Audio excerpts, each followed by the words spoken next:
In behalf of the Mercadong Bungo and Gronzero family, I'm Honor Feb, Daddy, Ama, Tatay, Tatay ng El Diablo, Ama, happy birthday to you. Maraming salamat at binigyan mo ako ng pagkakataon na makapag-greet sa pinakamasayang araw ng buhay mo. Enjoy your day, more blessings to come, more birthdays to come, and more years to come.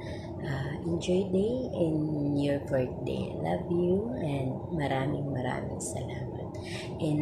Sa family ng El Diablo Clan, sa pamilya ko, happy anniversary sa ating lahat, mga tito, tita, mami, daddy, pamangkin, apo, lahat na happy anniversary. God bless at sana marami pang taon na may pag-celebrate natin na magkakasama. God bless everyone. Ingat tayong lahat and happy anniversary ulit. I love you all.